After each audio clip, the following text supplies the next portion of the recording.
Welcome into OutKick the show. I'm your fearless leader, Clay Travis. Hope all of you are having fantastic, Wednesday? As we are beginning, the black smoke is up. There is no new pope. The white smoke signifies the new pope. Legit, as I am talking to all of you, no pope selected by the conclave. And since I'm probably going to go directly to hell for even discussing this, I might as well go ahead and lead it off the top. $22 million has been wagered on who the next pope is going to be. I am not an expert in Pope Sistine Chapel-G and conclave analysis, but the favorites, according to the gambling markets, now that the black smoke has come out, let's see if they have moved at all. The favorite is Pietro Parolin, and I'm going to mangle all these names, but just FYI. 30% chance that Pietro is the next pope. Luis Antonio Tagle, 20.5% chance that Tagle, I know that he is Filipino because we just had Raymond Arroyo on Clay and Buck. Matteo Zuppi, 9.4%. That guy has to be Italian because that is an incredible Italian name. And then this guy, which is an amazing name as well, fourth most likely, Pier Battista Pizzaballa. Pier Battista Pizzaballa is at 9.3% most likely to be pope. I am told that you can be excommunicated from the Catholic faith. I am not Catholic. I was raised Southern Baptist. My understanding is it is impossible to be excommunicated as a Southern Baptist. You just have to say, I'm sorry, and everybody forgives you no matter what you did. But you can be excommunicated from the Catholic Church, and that is the reality. The Pope search underway. Black smoke at the Sistine Chapel. No Pope selected yet. And so that is the absolute latest on the Pope. Now, this is actually, I got a bunch of topics to dive into. Utah has a new NHL mascot name. Real ID, I'm actually fired up about Real ID. I don't know how many of you care about this.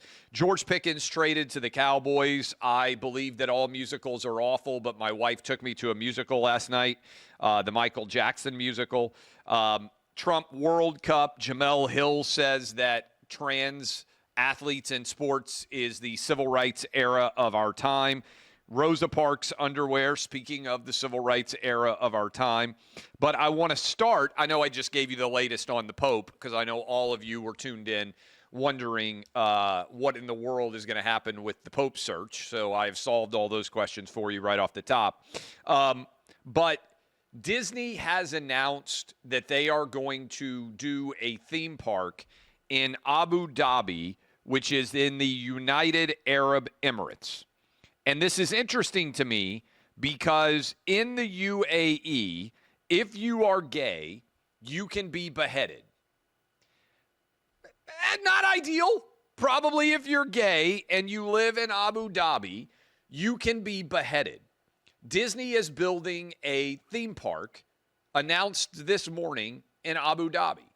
And immediately, because I think to myself, okay, well, that's interesting. I wonder if ESPN's employees that came after the Florida Don't Say Gay bill, which only mandated that gender ideology and sex issues not be taught in Florida schools to kindergarten, first, second, or third graders. I said, by the way, it should maybe be expanded to fourth and fifth grade. I have a fourth grader right now. I don't think he needs to be studying trans-related issues or homosexuality in the classroom. He's 10. And I think most of you probably agree with me on that. So it's important, though, to point out when huge hypocrisy happens, and that is underway and has been underway at ESPN for some time. In particular, I want to play these two cuts for you. The first is Elle Duncan, who is a far left-wing lunatic that ESPN employs. She would say, I think, quite clearly that, along with her buddy Dawn Staley, that men should be able to play in women's basketball.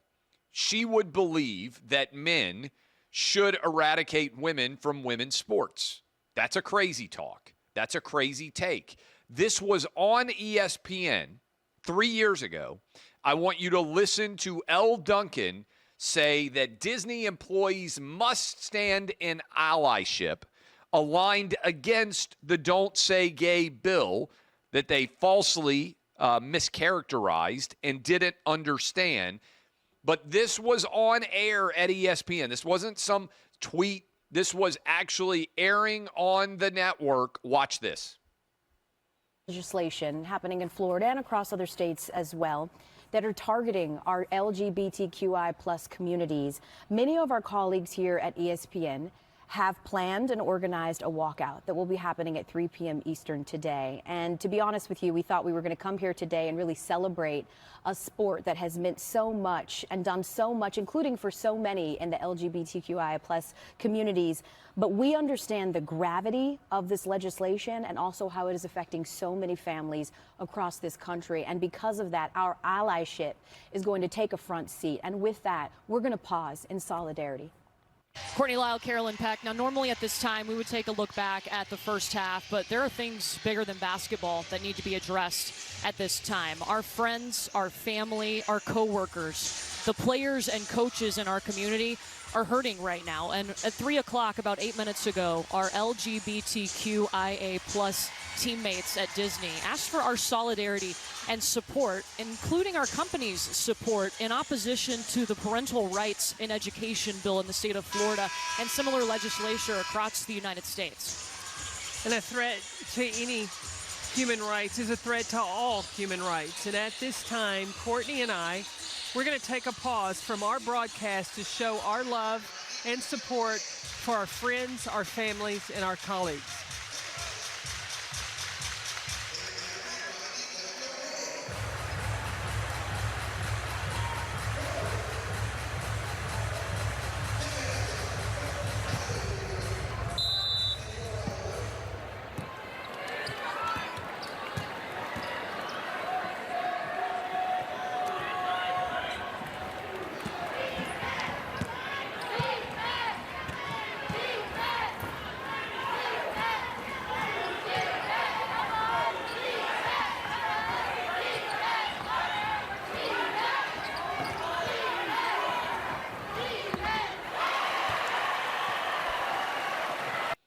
Okay, so we're not even going to talk during an actual basketball game. If you're a dad or mom and you sat down with your kids to watch South Carolina play Howard, instead you heard direct political talk predicated on a misunderstanding of Florida law. But it was so important that Disney employees speak out against that Florida state bill, even though the vast majority of Democrats and Republicans agree with it. And I would argue you have to be a crazy person to think that kindergarten, first, second, or third graders need to be instructed when it comes to sex or gender-related issues in public school classrooms. You have to be a crazy person, I believe, to be in favor of that. Now that Disney is actually building a theme park in a country where gay people are legally allowed to be beheaded simply for being gay, to say nothing of trans or all your LGBTQIA plus lesbian and trans and everybody allies, what are the ESPN employees going to say now? Nothing. I guarantee you they won't say a damn word. Adam, will you look it up? Will you see if Elle Duncan has responded to me in any way? They spoke out stupidly against a Florida bill. In the grand scheme of things, even if they had been accurate about what the bill said, I think not saying gay is way less of an issue than beheading a gay person. If you asked a gay person, hey, on the flow chart of bad things that can happen to you, people not talking about the fact that you're gay, how does that compare to people chopping your head off if you're gay? I think most gay people, and I'm not an expert on gay-related issues, I think most gay people would say, yeah, given the choice between being beheaded for being gay or people not talking about me being gay, I would prefer that they just not talk about me being gay. Maybe I'm wrong. Maybe there are tons of gay people out there and allies like L. Duncan who are like, no. It's way worse to not be talked about being gay than it is to be beheaded. They're not going to say a word. And Disney should come under fire here as well, because Disney permitted this to happen on ESPN airwaves during a basketball game. Moment of silence. The only possible solution here is no one can talk during any WNBA game all year, because Disney is now, not only are they doing business in a country where gay people are being beheaded, they're choosing to build a brand new park there.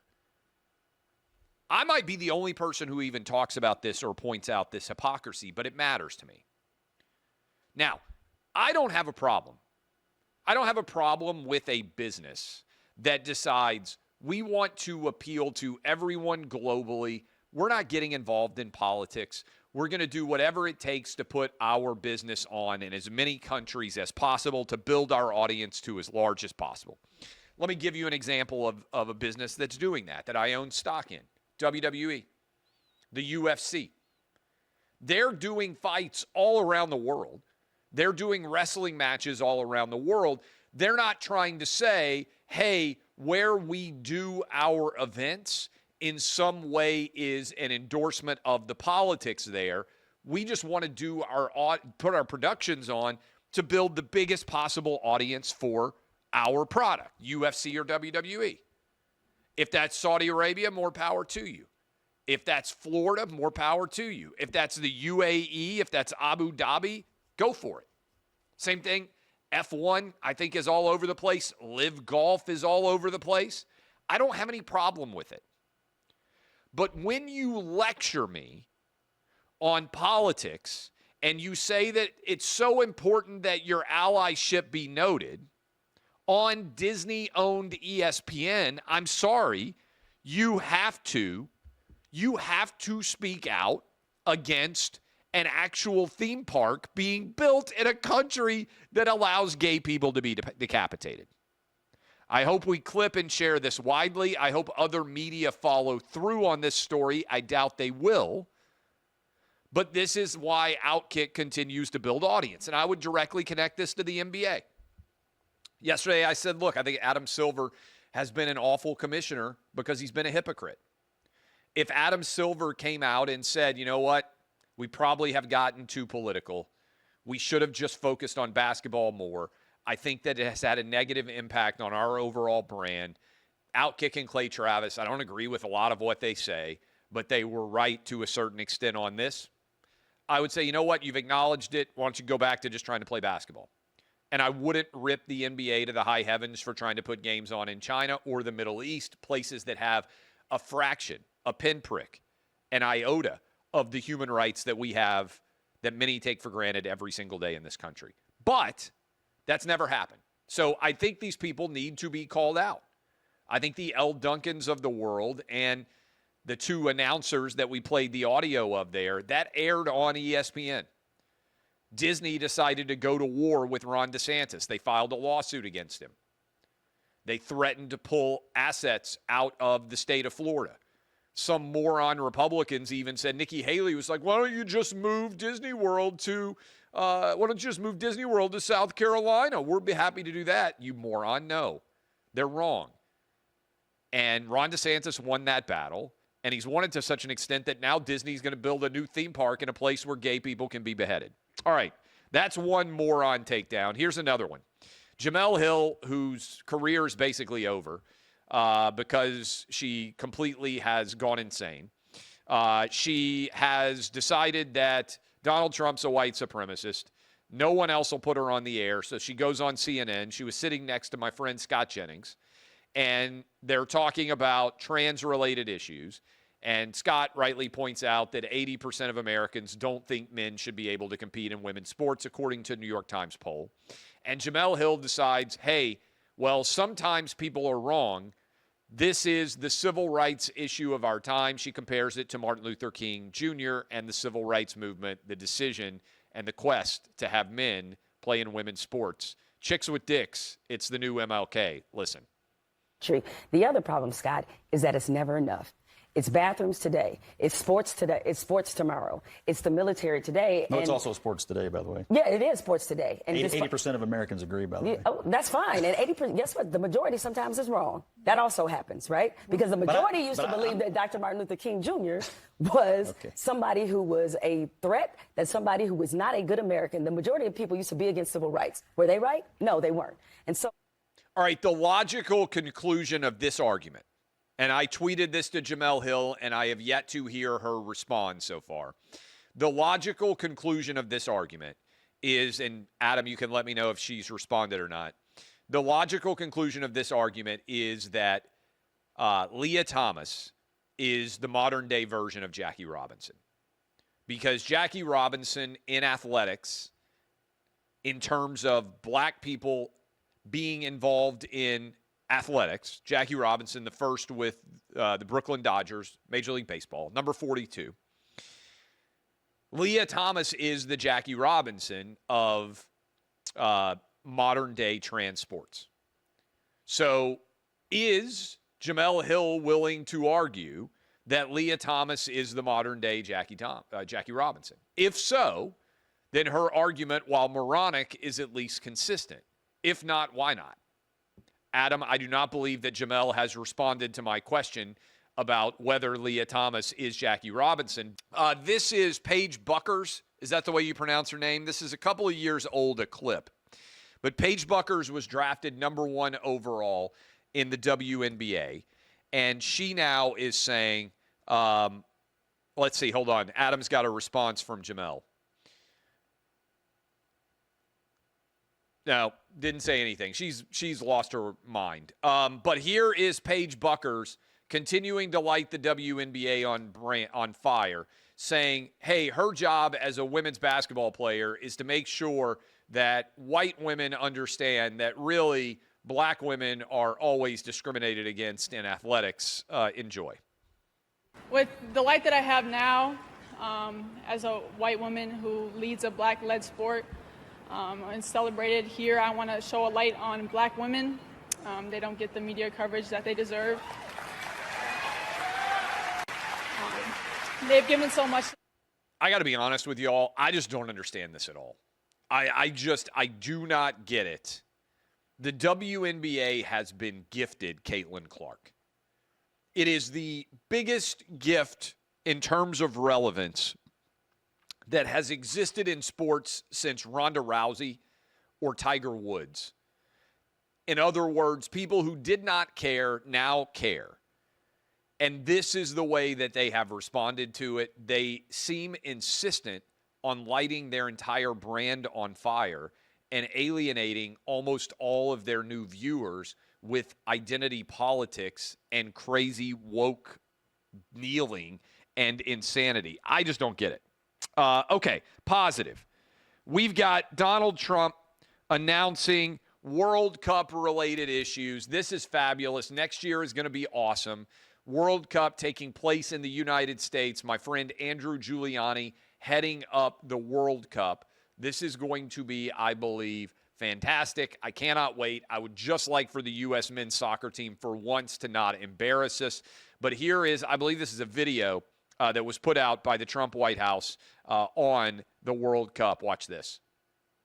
Welcome to the first meeting of the White House FIFA Task Force. In my first term, I negotiated the return of the World Cup to America, and now in my second term, I'll have the honor of hosting the World Cup for the first time of any president in more than 30 years. Starting this June, the United States will host the 2025 Club World Cup, and next summer we'll host the official 2026 World Cup tournament. America will welcome the world, everyone who wants to come here to enjoy, to have fun, to celebrate the game. I think that you'll see the very best of the United States of America, both in athletic competition, but also in hospitality. This is one of those events that I think is going to be remarkable and will stand the test of time as the world's greatest sporting event ever held and conducted. Great events don't happen unless you have great planning and starting well over a year in advance, putting your team together to make sure this event goes off without a hitch. I thank you for that. Thank you, everybody, very much. Appreciate it.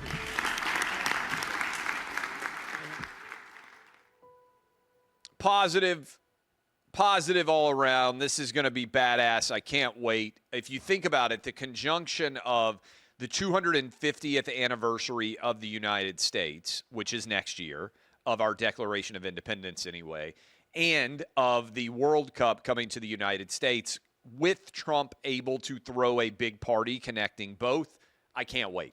Now, again, I have zero faith in the U.S. men's soccer team. The U.S. men's soccer team constantly gets our hopes up, and then they just trip all over themselves, and they end up in a disastrous situation. But I am cautiously optimistic. My goal here as we sit a year out is that certainly we make the knockout stage. That means, I think, right, I don't think they've expanded 16. I think only 16 teams make the knockout. Correct me if I'm wrong, or is this the year where they're expanding the number of teams that are in the World Cup and more than 16 teams make the knockout stage? Adam, will you look that up? Usually it's 16 teams make the knockout stage. So 32 teams enter the World Cup, 16 advance to knockout stage. I believe the best we have done in modern history, that is the last 35, 40 years, most of my life, is we got to the round of 8 in South Korea. You guys who are big U.S. men's national soccer team fans can correct me if I'm wrong, but I think we went to the round of 8 in South Korea, and there was a lot of optimism that that was going to lead to something better. I don't think we've otherwise ever won a knockout stage match in my life. So it will be expanded to 48 teams. USA best finish in modern era. I think we went to the semifinals in like the 1930s. This is where my soccer knowledge gets tested in real time. I know that we went to the round of 8 in the South Korea World Cup, which I think was like 2002 or 2006, something in that neighborhood. I don't remember the exact years. What are we doing it in 26? So it would have been what? 22, 18. This is where my math gets challenged. 14, 10, 6. So it was either 6 or 2 that we went to the round of 8. We went to the knockout stage in South Korea, I know, and won a game there. I think that's the best we've done in the 21st century, was win a game there. When you host, you automatically get in, so that is at least positive. And that should be, I think, good in general. So I'll check and see if Adam corrects me if I'm wrong on that. But I believe I am accurate, and I am excited to see how this is going to go with Trump hosting. All right, negative. Negative out there, I don't get this whole infatuation with Real ID. I think it is outdated. I think it is antiquated. I think it does not reflect technological advancement. It's been in a wait for 20 some odd years. I have had a driver's. I saw Tommy talking about this, which is why I'm talking about it. The new Real ID requirement is going into effect. I am flying on Friday up to Chicago. I'm speaking on the University of Chicago's campus again on Saturday. So I'm looking forward to that. So I'll be in Chicago for 24 hours. I'm flying without having Real ID. I have had a driver's license for 30 years in the state of Tennessee. I can't speak to how your state has handled Real ID. I think it is moronic, nonsensical, and it doesn't square with the technological advantages that have been put in place since. Let me explain. I have a passport. Only about half of Americans have a passport, so I've gone through the entire process of getting a passport. I also have TSA PreCheck. So I've jumped through all the hoops in order to get TSA PreCheck. And frankly, depending on the airport, TSA PreCheck is sometimes a complete waste. because some airports I go to, the line for TSA pre-check is actually longer than the line for regular. I didn't get TSA pre-check for a long time because, in general, the airport that I fly out the most, Nashville, is actually pretty good at getting you through security without too much trouble. But I went and got TSA pre-check, I don't know, a few years ago, and it has been good. No one has been able to explain to me why, if I have TSA pre-check, which shows up on all of my tickets, right, the little green check, why do I need to get a real ID? No one can explain this to me at all. I've already gone through all of the requirements to get the TSA pre-check. TSA, the government, they have every bit of information they could possibly need from me. That's question one. Question two, what is the benefit of of real ID at all? People say, well, it's going to keep illegal immigrants from flying. No, it's not.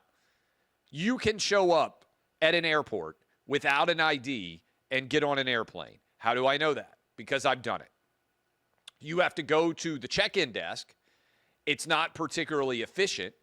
You have to in some way verify that you are the same person whose name is on the ticket, but you can fly without an ID.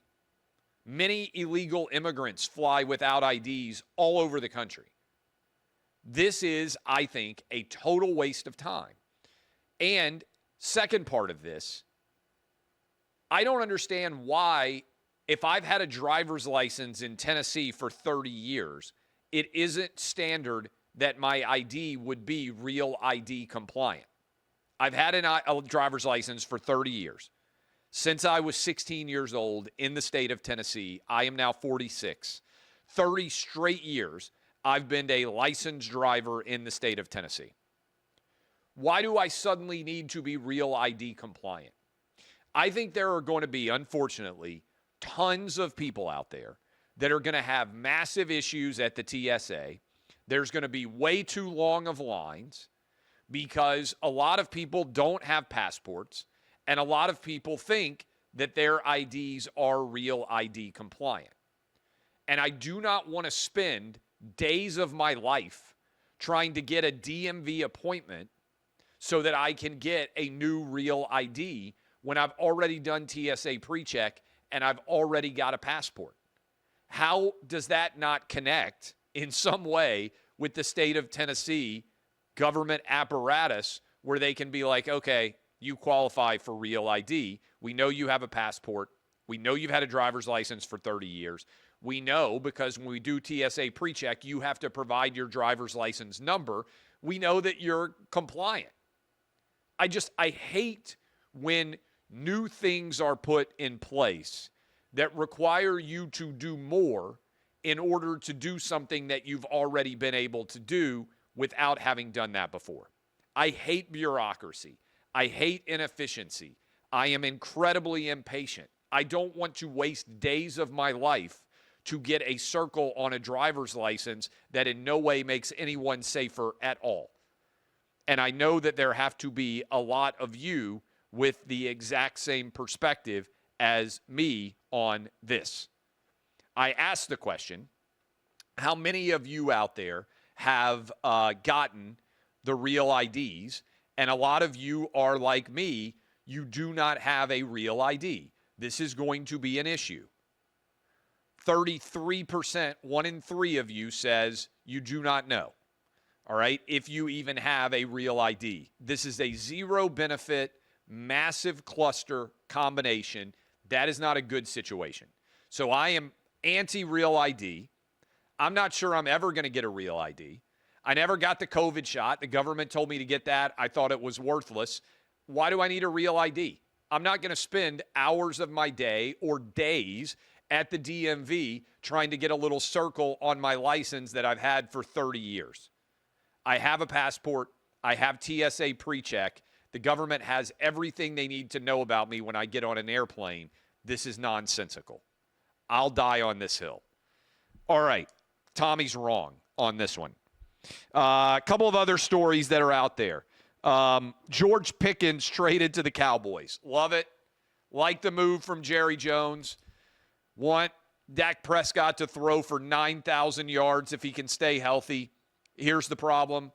Defense still has issues, and George Pickens is bipolar. I think he's probably going to end up in a fight with the people raising money in the Salvation Army end zone at some point in time. He is bipolar. The Cowboys have the most bipolar fan base in the NFL. What typically happens when two bipolar people come together, it doesn't go well. This is going to be a huge catastrophe. I will, however, eat my popcorn, watch it from the sidelines, and enjoy the process. So that is my take on George Pickens to the Cowboys. I saw this story, and I couldn't believe it was real. I guess there's a statement that's been issued now on this, too. I don't know this girl's name. She is from White Lotus, Asian girl, cute girl, evidently Korean pop star, I think. I don't know anything about her except she was on White Lotus and she was dating Gaetan. All right? She went to the Met Gala, which is a place where super famous people go that costs a ton of money and they get their photographs taken. I was not invited to the Met Gala for the 646th consecutive Met Gala. And therefore, I was not able to break out my Rosa Parks underwear, which definitely would have been a part of my outfit if I had decided to go. Now, I love this because it feels like something that would actually happen in a White Lotus episode. Do we have a picture of this? Can we put up a picture so people understand what this is? This is the best picture you could get? We couldn't get, you can't even tell what's going on there. Can we zoom in? I'm going to have to fire Adam for doing a bad job of getting panty pictures. All right, that is Rosa Parks' face on the underwear there. How is this the best picture we could find? You can't even tell. You're going to have to take my word for it. I zoomed in. So this is what is a huge controversy now. The Asian star actress of White Lotus dressed up in Rosa Parks underwear. And is it Louis Vuitton? I don't know. I'm not even cool enough to know. Who is the company that makes Rosa Parks underwear? If you had asked me, Clay, true or false, you can buy Rosa Parks underwear, I would have said no. And I actually would have thought, dude, that's super creepy, because I would have thought you meant her actual underwear, not images of Rosa Parks on the underwear. And by the way, I would have expected totally, huge Black History fan, Darren Ravel, who has a huge collection of Black History materials. If you haven't looked it up, I would totally expect him to own Rosa Parks' underwear. But I want to have the statement. Do we have the statement, and can you text it to me, Adam, so I can read it? I didn't even know they had put out a statement. So text this to me so that I can read what, is it Louis Vuitton, whatever this individual is that has issued a statement here. It's too far away, and my eyesight is not good enough. According to a statement, it's Louis Vuitton. I don't think I own anything Louis Vuitton. Probably not going to, including the Rosa Parks underwear. They said the lace depicts, quote, portraits of figures who have been a part of the artist's life. The White Lotus's star, that's the artist who designed it, included a form-fitting black blazer. Lisa, her name is Lisa. Lisa accessorized a black Louis Vuitton purse, black pumps, pearl chain with the Rosa Parks underwear. What would you think if you were hooking up with a chick and she had on Rosa Parks underwear? Would you be like, oh, this is somebody who's down with the struggle, regardless of their race? Or would you think, man, you're a crazy person? I think I would think, man, you're a crazy person. White, black, Asian, Hispanic. Any chick that had on Rosa Parks underwear, I would be like, you're trying a little too hard. What other famous civil rights figures' underwear is there? Is there Frederick Douglass? Sojourner Truth? Famous Underground Railway sensation? Oh, I forgot her name. This is going to be racist of me. Harriet Tubman? Are there different versions? Can you get the Harriet Tubman 3.6s? Is it like the iPhone? where you get different upgrades. It's like, well, this is Harriet Tubman in the 1858 photo, but now we're going to break out the Harriet Tubman 4.2s, and you're going to love this one. This is Harriet in 1868. Totally different look. Way hotter panties. This is ridiculously absurd. Are there Martin Luther King boxers? Is this a thing? I don't know. I never really thought civil rights hero meets underwear. Never thought it. And, like, do these exist for other figures? Like, is there Bill Clinton tighty whities? Are there like Tim Walz panties? Maybe even the panties that Tim Walz himself wears? It's a whole industry that I didn't have any idea existed. And I guess maybe I need to get some of these. You guys are laughing. I'm going to be rocking the Tim Walz 4.0s pretty soon. You're not going to have any idea, but it's going to be the sexiest that I've ever felt. My undergarments are going to be extraordinary. What else we got? Speaking of undergarments being extraordinary, I went to go see the Michael Jackson musical last night. I was on Sean Hannity's show. They have a mobile van. I left the Michael Jackson musical. Security guard loved me. First Amendment and boobs. It's like, man, I love you. I've loved you ever since then. I was like, well, thank you. So let me out. Go do the Sean Hannity show. I come back in. Maybe possibly had to flash my Sacagawea 3s, my panties, to the security guard so he'd let me out. But I get in the van. I do my television hit. I come back. You guys know that I hate musicals. Not a fan. Does Sally Hemings have underwear? Did Thomas Jefferson get some made back in the day? Was that how he let her know, hey, we got to keep it on the side? Don't need to let people know about our relationship, but I have got incredible pantaloons for you. You're going to wear these. I'm going to know you got them on. Nobody else is going to know. It's just my incredible wigged face on your underwear. Maybe this was a thing. I don't know. And so I do the van. I come back in for Michael Jackson, and I'm there for the Michael Jackson show. And I'm anti-musical because I think if you have a functional penis, you shouldn't go to a musical, but and you're heterosexual. It wasn't really that bad of a musical. Generally speaking, I hate all musicals. This was basically a Michael Jackson concert masquerading as a musical. I don't like musicals where people are talking and they're having a normal conversation and then someone just starts to sing. Because every time someone starts to sing, I just think, why can't you talk instead? In real life, if you were having a conversation with someone and after like 2 sentences, the person started to sing the response to you, you would think they were crazy, even crazier than Jemele Hill. And you would be like, this is not my thing. I can't hang out here. Like this interaction is over. And that's how I feel every time I go to a musical. I think, why are they singing now? Why can't they just tell me what they want to say without singing it instead? This wasn't like that because it was basically a concert. So it was okay. What else do we have here on the list? Utah. Do we have a picture of this? Is it better than the picture of the panties that we tried to share, which no one could see?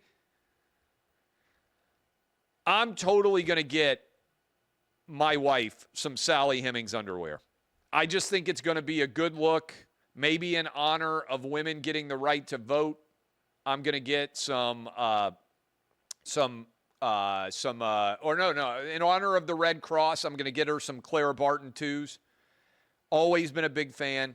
No, we don't have a picture. Okay, so Utah has decided that they are the Mammoths. I will talk about that tomorrow. And I know that everybody hates everything having to do with any new team name or any new logo, but I actually thought the Utah Mammoths was not bad. All right. DBAP, unless you need to SBAP. I am Clay Travis. We are going to be live with you tomorrow for the final show of the week. I hope all of you will run out and get your Ida B. Wells 2.0s. I hope that you will get your best possible historic panties in honor of America, and that you will wear them. Remember Dolly Madison? She saved the White House, a lot of the artwork as it was being burned down. I hope you like the Dolly Madison 3.4s. I hope that you will go get your Michelle Obama inspired panties, because nothing could be sexier, as we all know, than hooking up with a girl with the rockin' the brand new Louis Rosa Parks look. Love all of you. DBAP unless you need SBAP. I'm Clay Travis. Adam needs to be fired for doing a bad job with those panties, but I hope you'll do a better job with your historic panty collection going forward. I know Darren Ravel will. This has been OutKick, the show.